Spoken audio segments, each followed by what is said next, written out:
વિદ્યાર્થી મિત્રો, chapter number 6 આનુવંશિકતાનું આણ્વીય આધાર.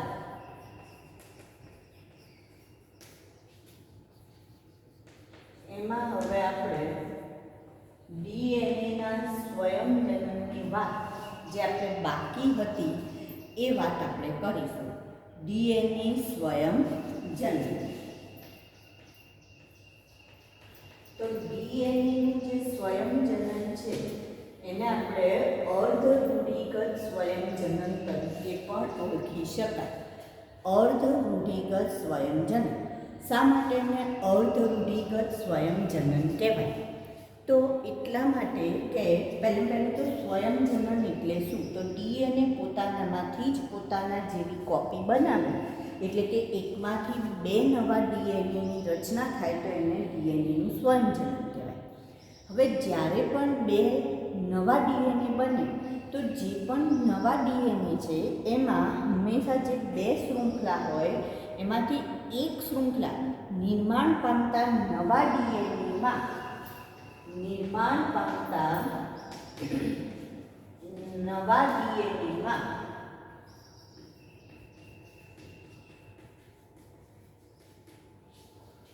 એક શૃંખલા અથવા તો એને આપણે પિતૃ શૃંખલા કહીશું. એક પિતૃ શૃંખલા નિર્માણ પામતા નવા ડીએનએમાં એક પિતૃ શૃંખલા અને બીજી નવનિર્મિત શૃંખલા હોય છે. નવનિર્મિત શૃંખલા હોય છે. બરાબર? નિર્માણ પામતું જે પણ નવું ડીએનએ હશે એમાં કોઈ પણ ડીએનએ હોય તો ડીએનએના સ્ટ્રક્ચરમાં આપણે શું કહીએ છીએ? હંમેશા કેટલી શૃંખલા હોય? બે શૃંખલા હોય, બે પોલીન્યુક્લિયોટાઇડ શૃંખલા આ રીતના એકબીજાને અમળે. તો જે બે શૃંખલા છે એમાંથી એક શૃંખલા પિતૃ શૃંખલા, જેને આપણે ટેમ્પલેટ શૃંખલા તરીકે પણ ઓળખીએ. ટેમ્પલેટ શૃંખલા. અને બીજી જે છે એ નવનિર્મિત શૃંખલા છે. એટલે આ જે ટેમ્પલેટ શૃંખલા છે એના ઉપર જે જનીનનો, ધારો કે અહીંયા AGTC આવા કોડ આવતો જાય તો એમની સામે નવી શૃંખલાનું નિર્માણ થાય, જેમાં એની સામે શું આવશે? તો કે T, G ની સામે C, T ની સામે A, C ની સામે G. આ રીતના શૃંખલા બનતી જશે અને આ જોડાતા જશે અને નવી શૃંખલાનું નિર્માણ થશે. તો આ પિતૃ શૃંખલા થઈ અને આ શું થશે? તો કે નવી શૃંખલા થશે. તો નવનિર્મિત શૃંખલા અને એક પિતૃ શૃંખલા હોય માટે એને આપણે શેના તરીકે ઓળખીએ છીએ? તો કે અર્ધ રૂઢિગત. અડધું અડધું એટલે અર્ધ રૂઢિગત સ્વયંજનન તરીકે ઓળખાય. હવે આ જે પ્રક્રિયા છે કેટલાક ઉત્સેચકોની મદદથી થાય. તો સૌથી પહેલાં જે દ્વિશૃંખલા છે કે જે એકબીજાને આવી રીતના અમળાઈ ગઈ છે તો એને છોડવાનું કામ કરવું પડે. જો એ શૃંખલા રહે આવી રીતના કુંતલ આકાર જ રહે તો આપણે જે સ્વયંજનનની પ્રક્રિયા છે એ સરળતાથી થઈ શકે નહીં. તો અહીંયા વિશિષ્ટ પ્રકારનો એક ઉત્સેચક મૂકવામાં આવે જેનું નામ છે હેલિકેઝ. કયો ઉત્સેચક? હેલિકેઝ. જ્યારે આ હેલિકેઝ ઉત્સેચક મૂકવામાં આવે તો જે બે શૃંખલા આવી આમ અમળાયેલી હતી એ ધીરે ધીરે શું થઈ જશે? તો આવી છૂટી થઈ જશે. જો આમ અમળાયેલી હતી એ હેલિકેઝ ઉત્સેચકની મદદથી છૂટી પડી ગઈ. હવે છૂટી પડી તો આ જે રચના થઈ એને કહેવાય સ્વયંજનન ચીપિયો. આવી જે રચના થઈ એને શેના તરીકે ઓળખીશું આપણે? સ્વયંજનન ચીપિયો. ખ્યાલ આવ્યો? જો આ રીતના શૃંખલા વીંટળાયેલી હતી, અહીંયા હેલિકેઝ ઉત્સેચક મૂકવામાં આવે તો શૃંખલા છૂટી પડી ગઈ અને શું બનાવે છે? તો કે હેલિકેઝ ના કારણે સ્વયંજનન ચીપિયો બને છે.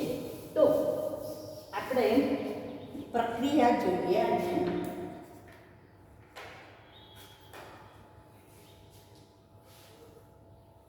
આકૃતિ સાથે જોતા જઈએ. આ રીતના હવે અહીંયા કયો ઉત્સેચક મૂકવામાં આવે છે? હેલિકેઝ. કયો ઉત્સેચક છે? હેલિકેઝ, જેના કારણે આ શૃંખલા છૂટી પડી. છૂટી પડવાથી આ રીતના સ્વયંજનન ચીપિયાનું નિર્માણ થશે. હવે અહીંયા જો અહીંયા 5 to 3 તો હવે આ જે 3 આવી જાય છે તો અહીંયા કયો ભાગ આવી જશે? 5 અને આ શૃંખલાનો કયો છેડો આવશે? તો કે 3 છેડો આવે છે. તો સૌ પ્રથમ કયો ઉત્સેચક મૂકવામાં આવશે? હેલિકેઝ, જેણે શું કર્યું? તો બે શૃંખલાને એકબીજાથી છૂટી પાડી અને સ્વયંજનન ચીપિયાની રચના કરી. અને શું કહીશું આપણે? સ્વયંજનન ચીપિયો. હવે અહીંયા આરએનએ હેલિકેઝ અથવા તો આરએનએ પ્રાઇમર અથવા તો એને કહીશું આરએનએ પોલિમરેઝ નામનો ઉત્સેચક કામ કરશે. કયો? આરએનએ પોલિમરેઝ નામનો ઉત્સેચક કામ કરશે. હવે બીજા ઉત્સેચકનું કામ આવી ગયું. કયા ઉત્સેચકનું સ્વયંજનન ચીપિયો બની ગયો? પછી ડીએનએ આધારિત ડીએનએ પોલિમરેઝ પણ કહી શકાય અથવા તો એ ડીએનએ આધારિત આરએનએ પોલિમરેઝ ઉત્સેચક પણ કહેવાય છે. તો અહીંયા આવશે હવે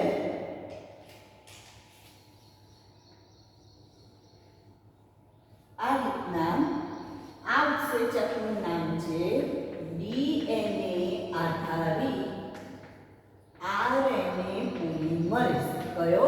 ડીએનએ આધારિત આરએનએ પોલિમરેઝ. એને ટૂંકમાં આરએનએ પોલ પણ કહેવાય. RNA pol. હવે આ ઉત્સેચક આવશે તો એ ઉત્સેચક શું કામ કરશે? તો આ ઉત્સેચક આની સામે શૃંખલામાં કોડ લખેલા હોય, બરાબર? AGTC, જેમ મેં તમને હમણાં સમજાવ્યું. આ શૃંખલા ટેમ્પલેટ શૃંખલા તરીકે વર્તશે અને પોતાની સામે નવી શૃંખલાનું નિર્માણ કરશે. પોતાની સામે શું કરશે? નવી શૃંખલાનું નિર્માણ કરશે. હવે હંમેશા યાદ રાખવાનું કે નવી શૃંખલાનું નિર્માણ 5 થી 3 તરફ થાય. હંમેશા નવી શૃંખલાનું નિર્માણ કઈ તરફ થશે? 5 થી 3 તરફ. તો હવે અહીંયા 3 છે તો એની સામે આપણને શું મળશે? તો અહીંયા 5 મળે અને અંદર તરફ જાય 3. તો શૃંખલા કઈ બાજુ જશે? તો કે આમાં અંદર તરફ. હવે અહીંયા 5 છે તો અહીંયા શું આવશે? તો કે 3 આવશે. એટલે અહીંયા આ રીતના બહાર તરફ નીકળતી શૃંખલાનું નિર્માણ થશે. તો આ નવી શૃંખલા થઈ અને પેલી કઈ છે? તો કે ટેમ્પલેટ શૃંખલા. આ કઈ શૃંખલા છે? ટેમ્પલેટ શૃંખલા. અને એની સામે ટેમ્પલેટ શૃંખલાની સામે નવનિર્મિત અથવા તો નવી શૃંખલાનું આ નવનિર્મિત શૃંખલાનું નિર્માણ થયું, બરાબર? સારું. હવે અહીંયા જો હવે અહીંયા આપણે જોઈશું કે આ કયો ઉત્સેચક હતો? તો કે ડીએનએ આધારિત આરએનએ પોલિમરેઝ. કયો ઉત્સેચક હતો? ડીએનએ આધારિત આરએનએ પોલિમરેઝ. તો આ ઉત્સેચક જે હતો એ આરએનએ પોલિમરેઝ છે. એનો મતલબ આ જે પણ શૃંખલાના સિંગલ એક શૃંખલા છે તો આ આરએનએની શૃંખલા બને છે. શેની શૃંખલા બનશે? આરએનએની. હવે આરએનએની ડીએનએની શૃંખલામાં ફેર શું? તફાવત શું? તો અહીંયા ધારો કે એ હોય તો એની સામે આ નવી શૃંખલામાં ટી નહીં આવે. ટીના સ્થાને શું આવશે? તો કે યુરેસિન. યુ આવે છે. હંમેશા શું આવે છે? યુ આવે છે. હવે અહીંયા સી છે તો એની સામે જી જ આવશે. જી છે તો એની સામે સી આવશે. હવે અહીંયા ટી છે તો ટીની એની સામે તો એ જ આવી જશે, બરાબર. તો આ રીતના શૃંખલાનું નિર્માણ થશે. ખાલી શું તફાવત આવશે તો કે જ્યાં એ છે તો એની સામે થાઇમિન આવવાના બદલે શું આવી જાય છે? યુરેસિલ આવે છે.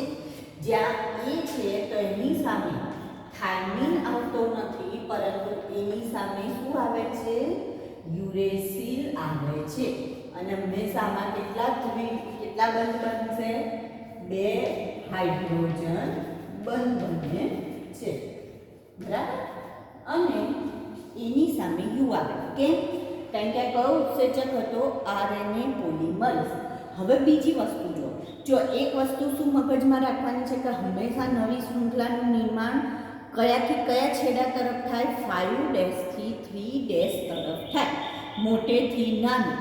હંમેશા નવી શૃંખલા મોટેથી નાનું, એટલે 5 ને 3 માં મોટો કોણ? 5. એટલે 5' થી 3' તરફ જશે. આ વાત મગજમાં આવી ગઈ. સારું. બીજી વાત, એટલે તમને ખ્યાલ આવી જશે કઈ બાજુ અંદર તરફ શૃંખલા બને ને કઈ બાજુ બહાર તરફ બને. હવે બીજી વાત યાદ રાખો. તો બીજી વાત એ થશે કે જે અંદર તરફ જતી છે એને સળંગ બતાવો અને જે બહાર નીકળે છે એને તૂટક બતાવો. તો અહીંયા જૂની આપણી જે ચોપડી હતી એમાં આને અગ્રેસર કહે છે અને આને વિલંબિત કહે છે.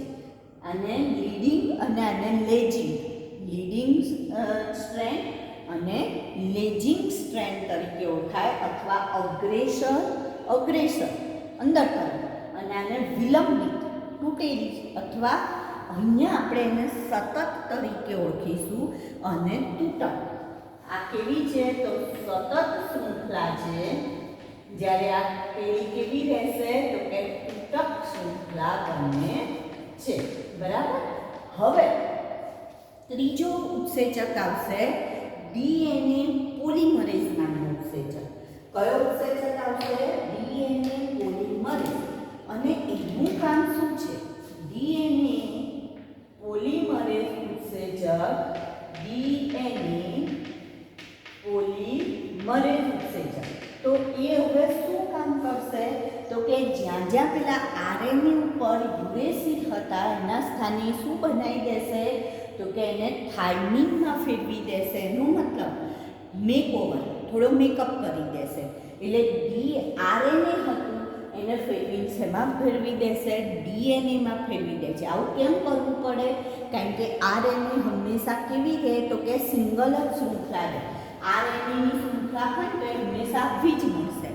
અને જો આપણે આને ડીએનએનું સ્વયંજનન કરવાનું છે, અથવા તો એને ઇંગ્લિશમાં રેપ્લિકેશન કહેવાય, તો ડીએનએનું જ્યારે સ્વયંજનન કરવાનું હોય તો આપણને કેવું મળવું જોઈએ? તો કે આ રીતનું મળવું જોઈએ.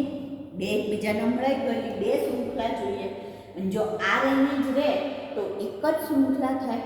તો આપણે જે રેપ્લિકેશન સ્વયંજનનની પ્રક્રિયા છે આપણી કેવી થઈ જાય? ફેલ થઈ જાય. તો આવું ન થાય એટલા માટે અહીંયા કયો ઉત્સેચક આવશે? DNA polymerase. અને એ શું કામ કરશે?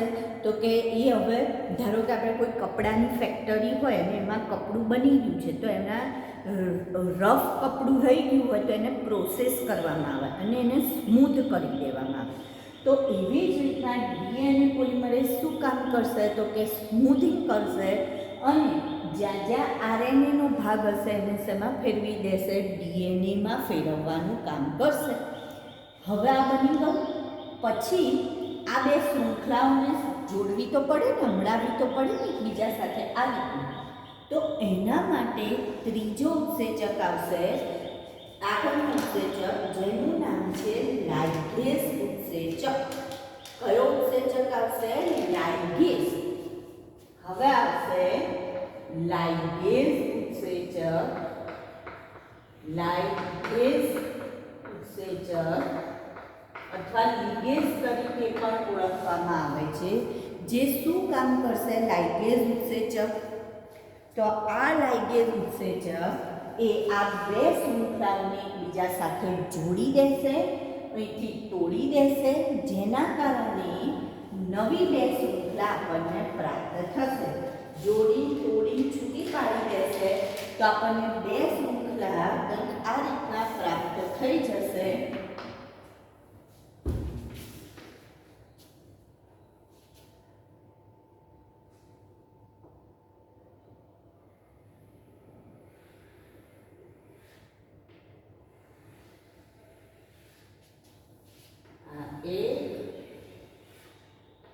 અને આ 2. તો એકમાંથી કેટલા ડીએનએ પ્રાપ્ત થયા? તો આપણને એકમાંથી 2 ડીએનએ પ્રાપ્ત થયા, જેને આપણે ડીએનએનું સ્વયંજનન કહીએ છીએ. તો ડીએનએનું સ્વયંજનન અથવા તો એને ઇંગ્લિશમાં રેપ્લિકેશન તરીકે ઓળખાય. તો રેપ્લિકેશનમાં આપણને કયા કયા ઉત્સેચકો કામમાં આવ્યા અથવા તો કયા કયા ઉત્સેચકોએ ભાગ લીધો?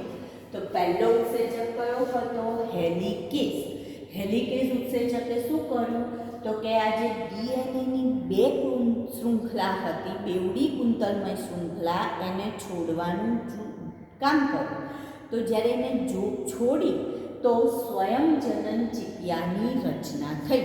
શેની રચના થઈ? સ્વયંજનન ચીપિયાની રચના.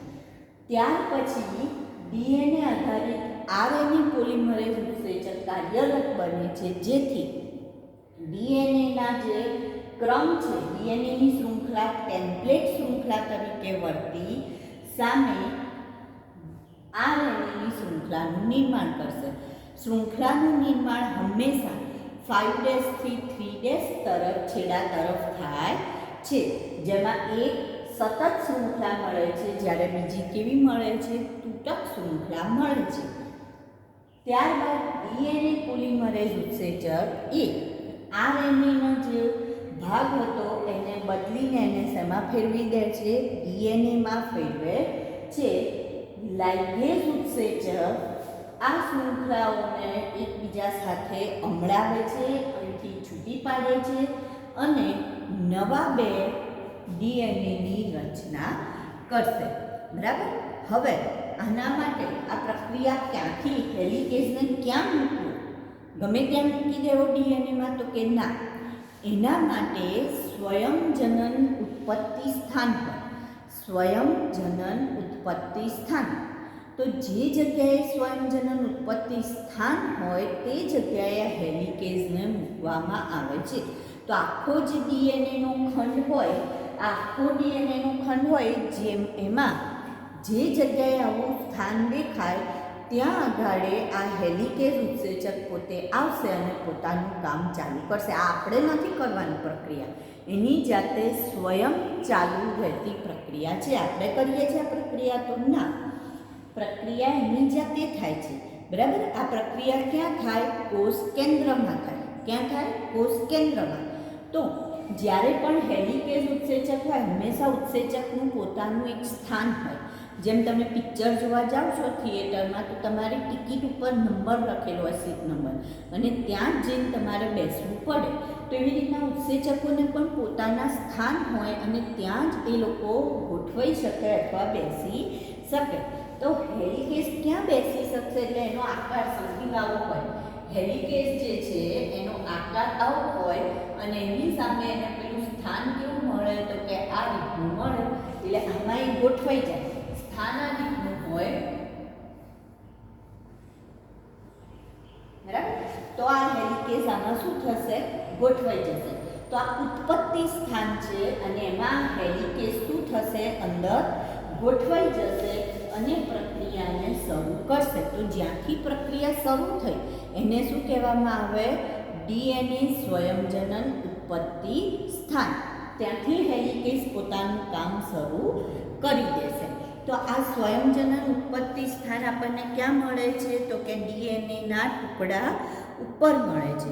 હવે જો એના માટે આપણે આવું સ્થાન શોધવું હોય કે એવું કરવું હોય તો એના માટે શું કરવું પડે? તો કેટલીક વખતે આપણે એવા ખંડ માટે સ્પેશિયલ જો એવા ખંડ ઉત્પન્ન કરવા હોય તો આવા ડીએનએને પહેલાં બેક્ટેરિયાની અંદર દાખલ કરવું પડે અને એની કોપી તૈયાર કરવી પડે. બેક્ટેરિયામાં દાખલ કરીને ક્લોનિંગ જે આપણે કહીએ એવું પ્રક્રિયા કરવી પડે અને પછી આ પ્રક્રિયાને આગળ વધારી શકાય. તો એના માટે જ્યારે એને બેક્ટેરિયામાં દાખલ કરીએ, આ બેક્ટેરિયા છે, તો દાખલ કરવા આ જે પણ ડીએનએ છે એને દાખલ કરવા આપણને શોની જરૂર પડે? તો કે વાહકની જરૂર પડે. વાહકની મદદથી ડીએનએને વાહકની મદદથી શેમાં દાખલ કરીશું? આપણે ઈ કોલાઈ જેવા કોઈ પણ બેક્ટેરિયામાં દાખલ કરીશું. જ્યારે અંદર દાખલ થશે તો આ ધારો કે આનું ડીએનએ છે અને આ ડીએનએ અહીંયા દાખલ થશે તો આ બે એકબીજા સાથે જોડાઈ જશે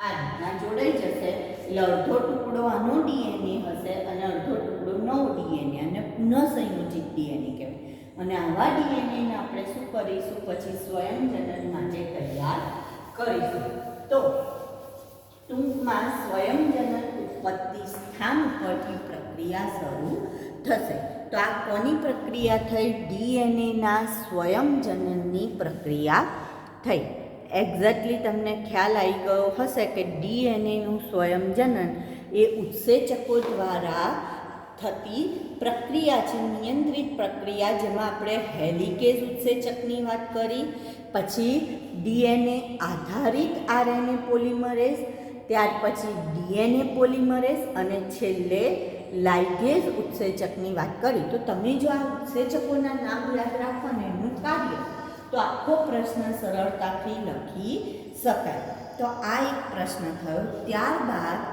આપણને આ જે ડીએનએમાં પ્રત્યાંકન માટેના 3 જે ભાગ છે એની આપણે વાત કરવાની છે આ ડીએનએનું સ્વયંજનનનો પ્રશ્ન અહીંયા પૂર્ણ થયો હવે આપણે કઈ વાત કરવાની છે તો કે ડીએનએના જે પ્રત્યાંકન એકમ છે અથવા જે ભાગ છે એની વાત કરીશું એટલે આ જ ઉત્સેચકોની મદદથી કઈ રીતના એ પ્રત્યાંકન ભાગ પોતે કામ કરશે એની વાત કરવાની છે જો આપણે પ્રસ્થાપિત પ્રણાલી અથવા સેન્ટ્રલ ડોગ્મામાં કહ્યું હતું કે પહેલાં શું થાય તો કે ડીએનએનું સ્વયંજનન થાય તમને યાદ હોય તો આપણે આવું કહ્યું ડીએનએ બતાવ્યું તો અને આમ કરીને આમ અને એનું અહીંયા શું લખ્યું હતું સ્વયંજનન પછી ડીએનએમાંથી કયું નિર્માણ થાય તો કે એમઆરએનએમાંથી પ્રોટીન આવું આપણે લખ્યું હતું આટલી જે પ્રક્રિયા છે ક્યાં થાય તો કોષ કેન્દ્રમાં આ ક્યાં થાય કોષ રસમાં થાય આ કોષ કેન્દ્રમાં થાય આવું આપણે વાત કરી ગયા હતા તો આ જે પ્રક્રિયા છે સ્વયંજનન રેપ્લિકેશન પછી અહીંયા ટ્રાન્સલેશન આવશે ટ્રાન્સલેશન અને આને ટ્રાન્સક્રિપ્શન કહેવાય ટ્રાન્સક્રિપ્શન અને અહીંયા ટ્રાન્સલેશન અને આને રેપ્લિકેશન આવી વાત થઈ ગઈ હતી આપણી અને સેન્ટ્રલ ડોગમા તરીકે અથવા પ્રસ્થાપિત પ્રણાલી કહેવાય તો હમણાં આપણે ડીએનએના સ્વયંજનનની વાત પૂરી કરી હવે આપણે વાત કરીશું કે ડીએનએમાંથી આનું પ્રત્યાંકન કઈ રીતના થાય એમઆરએનએનું પ્રત્યાંકન કઈ રીતના થાય અથવા તો કઈ રીતે એમઆરએનએ અભિવ્યક્ત થાય ડીએનએ પરથી એમઆરએનએ કેવી રીતે અભિવ્યક્ત થાય તો ડીએનએમાં પ્રત્યાંકન માટેના 3 ભાગ હોય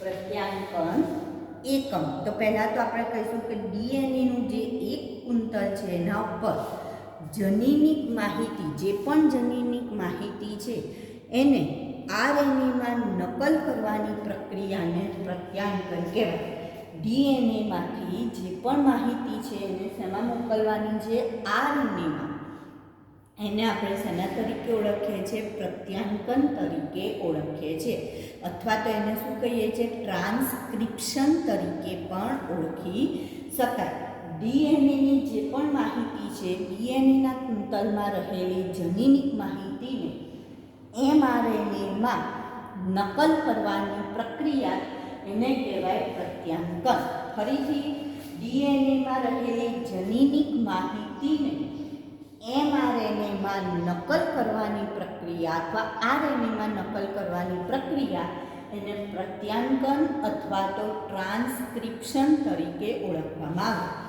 તો હવે બીજી પ્રક્રિયા શરૂ થઈ રેપ્લિકેશન પ્રક્રિયા પૂરી થઈ ગઈ ડીએનએનું સ્વયંજનન પૂરું થઈ ગયું હવે આપણે કોના ઉપર આવી ગયા પ્રત્યાંકન ઉપર આવી ગયા તો પ્રત્યાંકનમાં આપણે શું કરવાનું છે? ડીએનએને શેમાં ફેરવી દેવાનું છે?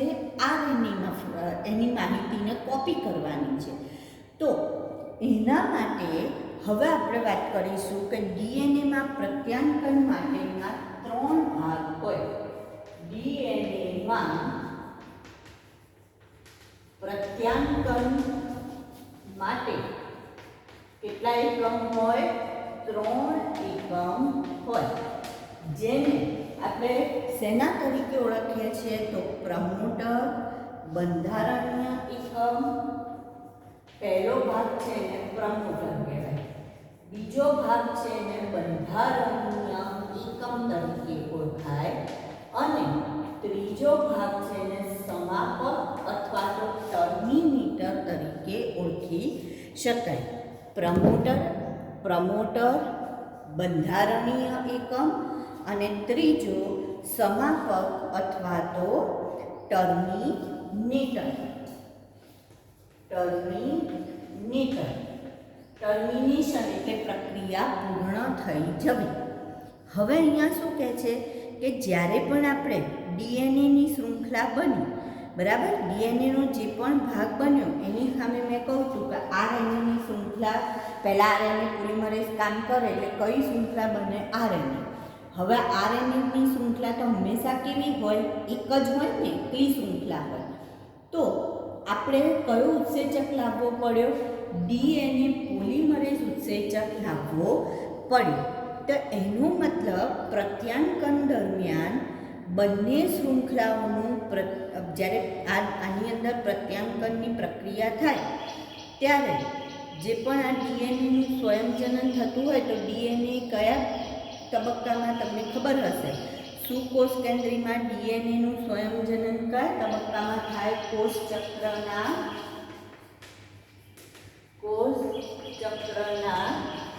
એસ તબક્કા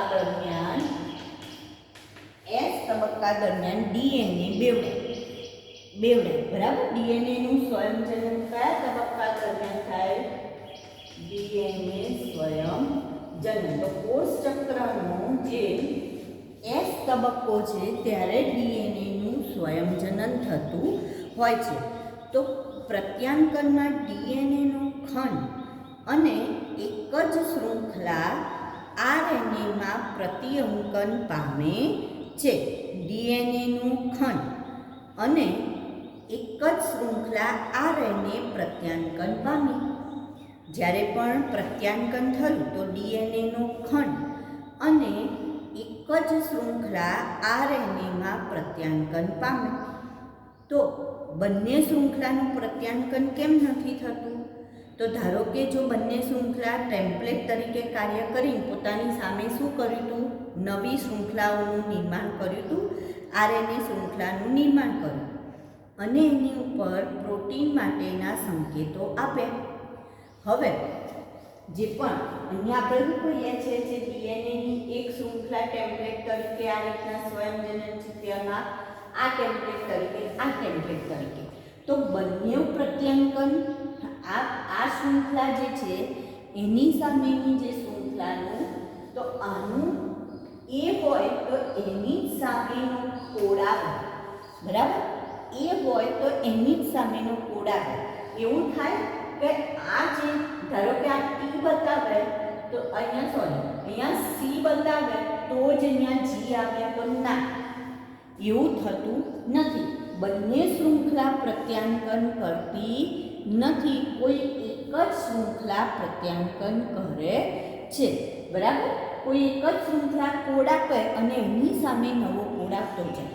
જો બંને આપે તો શું થાય? તો ધારો કે આનો કોડ જુદો આવે, આનો કોડ જુદો આવે, અહીંયા એ આની સામે યુ આવે તો જ બેનું જોડાણ થાય. આ વસ્તુ બહુ ધ્યાનથી સમજો. જ્યારે પણ ડીએનએમાં આવી નવી શૃંખલા બની તો જે પિતૃ શૃંખલા હોય એ જ પોતે જનીન અભિવ્યક્ત કરશે. એ પોતે જ અહીંયા કહેશે કે મેં એ આપ્યો, એ દર્શાવશે. ચલો એનું બોર્ડ આવ્યું તો એની સામે અહીંયા શું આવવું જોઈએ? તો કે યુ. એ દર્શાવશે સી તો અહીંયા આવશે જી. એ દર્શાવશે જી તો અહીંયા આવશે સી. ટી તો એ, બરાબર. તો તો આવું ક્યારે થશે? નવી શૃંખલાનું નિર્માણ ક્યારે થતું જશે? જ્યારે આ પોતે કોડ આપશે ત્યારે, સંકેત આપશે ત્યારે. હવે જો આની જગ્યાએ એવું થાય કે આ પણ સંકેત આપે અને એની સામેવાળી શૃંખલા પણ સંકેત આપે, આ બંનેવાળી પણ સંકેત આપે. તો સપોઝ આને સંકેત આપ્યો A અને એની સામેવાળી શૃંખલા જે હતી એણે સંકેત આપ્યો E. તો શું થશે? આ બે વચ્ચે જોડાણ થશે? તો ના, આ બે વચ્ચે જોડાણ થતું નથી. આ બે વચ્ચે જોડાણ થતું નથી. બરાબર? કેમ નથી થતું? કારણ કે આને જે કોડ જોઈએ છે સામે મળતો નથી. એનો મતલબ બંને પોતે પ્રત્યાંકન કરી શકે નહીં. બેમાંથી કોઈ એક જ પ્રત્યાંકન કરી શકે અથવા સંકેત આપી શકે. અને જે સંકેત આપે એની સામે બીજી શૃંખલા શું આપે? તો કે પ્રતિસંકેત આપે છે. બીજી શૃંખલાએ શું આપવું પડે? પ્રતિસંકેત આપવા પડે. હવે આપણે આ જે 3 સ્થાન છે, પ્રમોટર, બંધારણીય એકમ અને સમાપક અથવા ટર્મિનેટર, તો એની આકૃતિ દોરીને આપણે જોઈએ કે કઈ રીતના એ આપણે નેક્સ્ટ વખત, હવે આવતા વખતના પીરિયડમાં આપણે આની વાત કરીશું કે આ કઈ રીતના કામ કરે છે આ ત્રણે.